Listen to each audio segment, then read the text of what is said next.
Hello students, welcome. आज हम देखेंगे टेक्स्ट एक्सप्लेनेशन। ठीक है, तो आपको हमेशा की तरह 10 क्वेश्चंस दिए थे। ठीक है, यहाँ पर भी 10 क्वेश्चंस आपको दिए हैं और वो उसको हम सॉल्व करते हैं। जैसे कि पहला क्वेश्चन यहाँ पर क्या है, formation of 5 oxides of nitrogen. ठीक है, ब्रैकेट में ऐसे 5 ऑक्साइड्स दिए हुए हैं और पूछा है कि according to the law of, ये जो 5 ऑक्साइड्स बनेंगे इसमें कौन सा लॉ वेरीफाइड होगा। ठीक है, अब यहाँ पर करेक्ट ऑप्शंस क्या आता है, इसका करेक्ट ऑप्शन आता है मल्टीपल प्रोपोर्शन। मल्टीपल प्रोपोर्शन क्यों? मल्टीपल प्रोपोर्शंस में क्या कहा गया था कि जब कभी दो एलिमेंट एक दूसरे से रिएक्ट हो रहे हैं और उसमें एक एलिमेंट्स का वेट अगर फिक्स है और कोई दूसरा एलिमेंट्स उस फिक्स मास ऑफ एलिमेंट से कंबाइन होके नंबर ऑफ कंपाउंड्स बना रहा है, तो एक सिंपल रेशियो में वो कंपाउंड्स क्या होते हैं, फॉर्म होते हैं। अब जैसे कि यहाँ पर N2O पहला है, नाइट्रोजन का ऑक्साइड। फर्स्ट क्या है, N2O। नाइट्रोजन का एटॉमिक मास होता है 14, तो दो नाइट्रोजन है तो टोटल हो जाएगा 28 और ऑक्सीजन का एटॉमिक मास होता है 16। ठीक है, दूसरा जो नाइट्रोजन ऑक्साइड है वो NO, नाइट्रोजन का एटॉमिक मास यहाँ पर 14 होगा, ऑक्सीजन का होगा 16। थर्ड ऑक्साइड है यहाँ पर N2O3, इसमें दो नाइट्रोजन के लिए कितना होगा 28 और 3 ऑक्सीजन के लिए, एक ऑक्सीजन के लिए 16 है, 3 ऑक्सीजन के लिए कितना होगा 48। ओके, नेक्स्ट ऑक्साइड क्या है N2O4, फिर से दो नाइट्रोजन के लिए 28 और 4 ऑक्सीजन के लिए कितना होगा 64। नेक्स्ट है N2O5, इसके लिए फिर से नाइट्रोजन, दो नाइट्रोजन के लिए 28 और 5 ऑक्सीजन के लिए कितना होगा 80। ओके, तो इसका अगर हम रेशियो देखते हैं तो कितना होगा, यहाँ पर इसको अगर 2 से डिवाइड कर देंगे तो 14:8 होगा। नेक्स्ट आएगा 14:16। ठीक है, उस तरीके से नेक्स्ट अगर देखते हैं तो 14:2 कितना होगा यहाँ पर 24। उसके बाद आएगा 14:32। ठीक है, और उसके बाद 14:2 कितना होगा 40। ठीक है, तो यहाँ क्या दिखाई दे रहा है कि ये जो है ये किसके लिए है, नाइट्रोजन के लिए, और ये है ऑक्सीजन के लिए। तो ऑक्सीजन रिएक्ट हो रहा है fix weight of nitrogen and form the different compound. So when one of the elements reacts with the fixed weight of the other and form the different compounds, ठीक है, they bear the simple ratio. जैसे कि अब यहाँ पर oxygen nitrogen से react हो रहा है तो एक सिंपल रेशियो में रिएक्ट हो रहा है, 8:16:24:32:14। ठीक है, इस रेशियो में अगर ये रेशियो देखा जाए तो क्या आएगा 1:2:3:4:5। इस रेशियो में एक सिंपल रेशियो बना रहा है ऑक्सीजन, किसके साथ में, नाइट्रोजन के फिक्स वेट के साथ में रिएक्ट होते वक्त। ठीक है, तो ये हमने कहाँ पढ़ा था, मल्टीपल प्रोपोर्शन में पढ़ा था। तो इसका करेक्ट ऑप्शन क्या था, मल्टीपल प्रोपोर्शन। ठीक है, नेक्स्ट क्वेश्चन क्या है, how many molecules in 44 gram of CO2 are present. ठीक है, 44 ग्राम्स ऑफ CO2 में कितने मॉलिक्यूल्स प्रेजेंट होंगे। अब कार्बन डाइऑक्साइड, इसमें मोलर मास अगर निकालते हैं, ठीक है, तो मोलर मास कितना होगा, 1 मोल्स ऑफ कार्बन का मास होता है 12 ग्राम और 1 मोल ऑफ ऑक्सीजन का होता है 32 ग्राम। अगर टोटल कर दे तो कितना होगा, यहाँ पर 44 ग्राम होगा। तो 44 ग्राम ऑफ कार्बन डाइऑक्साइड मतलब ही कितना हुआ, 1 मोल। अब 1 मोल अगर कोई सब्सटेंस है तो उसमें कितने मॉलिक्यूल्स होने चाहिए, ये किसने बताया, एवोगाड्रोस। वहां पर हम एवोगाड्रोस नंबर से बताते हैं। सो 1 mole of substance contain the 6.022 into 10⁻23 molecule. अब यहाँ पर अप्रोक्सीमेट्स वैल्यू दी है, जैसे कि पहला है 12 इंटू 10⁻23, सेकेंड है अप्रोक्सीमेट 6 इंटू 10⁻23। तो अपना करेक्ट आंसर क्या होगा, 6 into 10⁻23। That's approximate values for 1 mole of substance. Okay, is it clear. चलो नेक्स्ट क्वेश्चन क्या है, 1 dm cube is equals to how much cm cube. cm cube कितना होगा 1 dm क्यूब का। ठीक है, तो देखो 1 dm क्यूब, d का मतलब होता है डेसी, तो 1 डेसीमीटर क्यूब यानी कितना, डेसी का मतलब होता है 10⁻⁻1, लेकिन क्यूब है तो इसका क्यूब करना पड़ेगा, तो ये होगा डेसीमीटर का मीटर क्यूब में कन्वर्शन। तो डेसीमीटर का मीटर क्यूब में कन्वर्शन हुआ 10⁻³ मीटर क्यूब, लेकिन हमें कन्वर्ट करना है cm क्यूब में।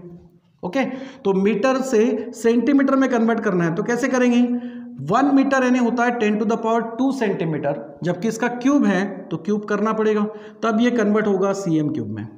ओके, सेंटीमीटर क्यूब में कितना आएगा आंसर, 10⁻³ इंटू 10⁻3⁶ cm क्यूब। तो आंसर कितना आएगा, बेस सेम पावर के एडिशंस करोगे, 6 - 3 कितना होगा 3, तो 10⁻³ cm क्यूब इसका आंसर आएगा। ठीक है, तो यहाँ पर आंसर क्या होगा, 10⁻³ cm क्यूब। ओके, चलो नेक्स्ट क्वेश्चन, नेक्स्ट क्वेश्चन क्या पूछा है, volume of 1 mole of gas at STP. अब ये तो हमने पढ़ा था कि स्टैंडर्ड टेम्परेचर और प्रेशर कंडीशंस में 1 मोल ऑफ गैस का वॉल्यूम कितना होता है, 22.4 डीएम क्यूब। ओके, कितना होता है, 22.4 डीएम क्यूब। तो करेक्ट ऑप्शन क्या होगा अपना, volume of 1 mole of gas at STP is 22.4 DM cube.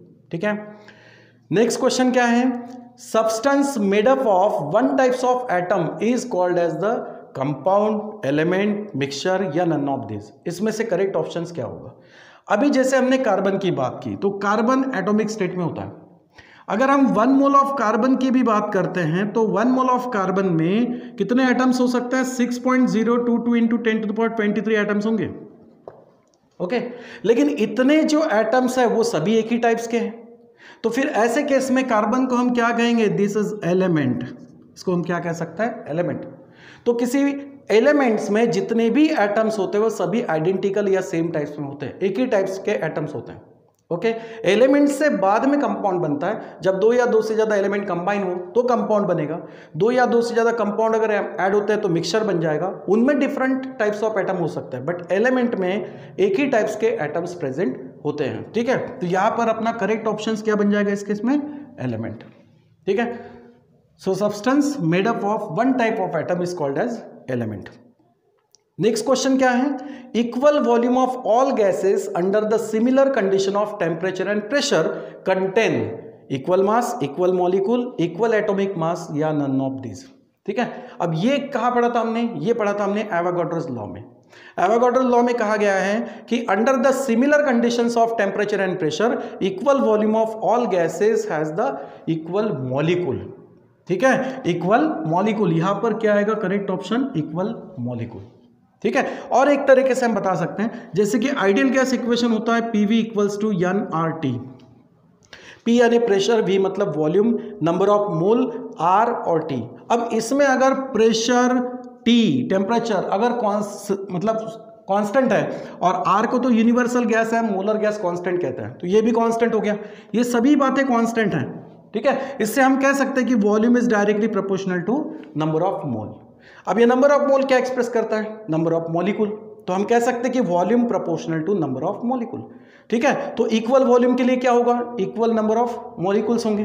तो यही एवोगाड्रोस लॉ में कहा गया है कि equal volume of all gases under the similar conditions of temperature and pressure has the equal volume molecule. ठीक है, तो इसका करेक्ट ऑप्शन क्या होगा, इक्वल मॉलिक्यूल। ठीक है, चलो नेक्स्ट क्वेश्चन क्या है अपना, 1 dalton is converted into gram by multiplying with this number. अब ध्यान से देखो, जो आपको एमसीक्यू जो क्वेश्चंस दिए थे उसमें ये 7 नंबर का क्वेश्चंस और 8-9 नंबर का क्वेश्चंस बिल्कुल एक दूसरे से रिलेटेड था। ठीक है, तो हमने क्या पढ़ा था, हमने पढ़ा था 1 एटॉमिक मास ऑफ यूनिट का कन्वर्शन ग्राम में किस तरह से होता है, 1 atomic mass of unit equals to 1/12th part of mass of 1 carbon atom, C12 atom.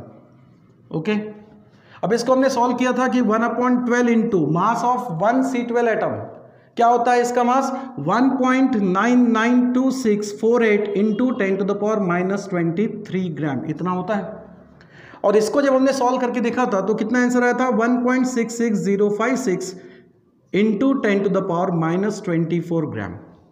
अब इस 1 एटॉमिक मास ऑफ यूनिट को रिप्लेस कर सकते हैं डाल्टन में, तो ये भी कह सकते हैं कि 1 डाल्टन इक्वल्स टू 1.66056 इंटू 10⁻⁻24 ग्राम होता है। लेकिन इसमें मास ऑफ 1 कार्बन एटम कितना है, 1.992648 इंटू 10⁻⁻23। तो अब देखो इस क्वेश्चन में क्या कहा गया है कि 1 dalton is converted into the gram, बराबर 1 डाल्टन को हमने ग्राम में कन्वर्ट किया, लेकिन ग्राम में कन्वर्ट करने के लिए हमें किस नंबर से मल्टीप्लाइड करना पड़ रहा है, 1.66056 इंटू 10⁻24। ऐसे भी लिख सकते हो ना, 1 dalton equals to 1 into. Okay, तो 1 को हमने मल्टीप्लाइड किया इस नंबर से, तो यहाँ पर ऑप्शंस में करेक्ट ऑप्शन क्या होगा, देखो यहाँ पर 1.66056 कहाँ मिल रहा है आपको, डी ऑप्शंस में मिल रहा है। ठीक है, तो इसका करेक्ट ऑप्शंस क्या होगा, डी, दैट इज 1.66056 इंटू 10⁻⁻24 ग्राम। अब इसी से ये भी क्वेश्चन सॉल्व होता है, तो इसको पहले कर लेते हैं। देखो यहाँ क्या कहा है कि if atomic mass of C12 is 12 atomic mass of unit, carbon का एटॉमिक मास है 12 एटॉमिक मास ऑफ यूनिट, लेकिन क्या कहा है कि the mass of one of its atom, अगर कार्बन का एक ही एटम्स लेते हैं तो एक एटम का मास कार्बन का कितना होगा, तो बस यहीं पर यहां पर भी हमने कंसीडर किया ही है, मास ऑफ 1 C12 एटम, और वो कितना होता है 1.992648 इंटू 10 to the power -23। तो ऑप्शंस देखिएगा कि इसमें कौन सा ऑप्शन आपका करेक्ट आएगा, -23 ध्यान में रखना, ठीक है। यहां पर भी ये नंबर दिया है, यहां पर भी, सिर्फ फर्क क्या है, यहाँ +23 है और यहाँ पे क्या है -23। तो करेक्ट ऑप्शन क्या आएगा यहाँ पर 1.9926 into 10 to the power -23 gram, यानी option B is correct. Okay, समझ में आया। तो ये दोनों जो क्वेश्चंस पूछे थे बिल्कुल एक दूसरे से रिलेटेड थे, इसलिए ये रिलेशंस भूलना नहीं है, इस रिलेशंस को याद रखना है, ठीक है। चलो नेक्स्ट है, नेक्स्ट क्वेश्चन क्या था 8 नंबर का, इन 3 मोल्स ऑफ इथेन, ठीक है, C2H6 कितना लिया है यहाँ पर 3 मोल्स लिया है, ठीक है। इन 3 moles of ethane the number of moles of carbon atom कितने होंगे। देखो अगर 1 मोल ऑफ इथेन की बात करते हैं, 1 मोल ऑफ इथेन, तो 1 मोल ऑफ इथेन यानी C2H6 में कितने मोल्स ऑफ कार्बन मिलेंगे, 1 मोल ऑफ इथेन में मिलेंगे 2 मोल्स ऑफ कार्बन, ठीक है, 2 मोल्स ऑफ कार्बन। ओके, समझ में आया। C2 दिखाई दे रहा है, ये सभी, ये इथेन हमने किस में कैलिब्रेट किया, इसको मोल में, तो 1 मोल ऑफ इथेन में कार्बन कितना दिख रहा है 2, यानी 2 मोल्स, तो 2 मोल ऑफ कार्बन मिल रहा है, ठीक है। हाइड्रोजन 6 मोल मिल रहा है, तो 1 mole of ethane has the 2 moles of carbon. पूछा क्या है 3 मोल्स ऑफ इथेन में कितना मोल्स ऑफ कार्बन होगा, जब 1 मोल्स ऑफ इथेन में 2 मोल्स ऑफ कार्बन है तो 3 मोल्स ऑफ इथेन में कितना होना चाहिए, इसका थ्राइस 2 3 कितना होगा 6 मोल ऑफ कार्बन, ठीक है। तो ऑप्शन क्या दिया है यहाँ पर 3 2 6 एंड 1, तो करेक्ट ऑप्शन अपना क्या होना चाहिए 6 होना चाहिए। ओके, ठीक है, इस तरीके से। और लास्ट क्वेश्चंस ये पूछा था कि how much mole number of CO2 in 11 grams of CO2, ठीक है, 11 ग्राम ऑफ CO2 दिया है, इसमें कितने, यानी इसका कितना मोल होगा, ठीक है। तो देखो 1 मोल ऑफ CO2 यानी कितना होता है, अभी हमने थोड़ी देर पहले सॉल्व किया कि 44 ग्राम होता है, तो 1 मोल ऑफ CO2 का 44 ग्राम हुआ। क्वेश्चंस किया है कि 11 ग्राम ऑफ CO2 का कितना मोल होगा, दैट सपोज x मोल, ठीक है। अगर क्रॉस मल्टीप्लिकेशन करोगे तो क्या होगा, x multiplied by 44 equals to 11, ठीक है। So that x is equals to 11 divide by 44, इसका मतलब 1/4, और 1/4 को अगर सॉल्व करते हैं तो कितना आंसर आना चाहिए 0.25, यानी इसमें डी ऑप्शन अपना करेक्ट होगा, दैट्स 0.25। तो हम कह सकते हैं कि 11 ग्राम ऑफ CO2 यानी कितना मोल होगा 0.25 मोल्स होना चाहिए। ओके, तो इस तरीके से ये 10 क्वेश्चंस सॉल्व होते हैं, ठीक है बेटा। चलो, थैंक यू।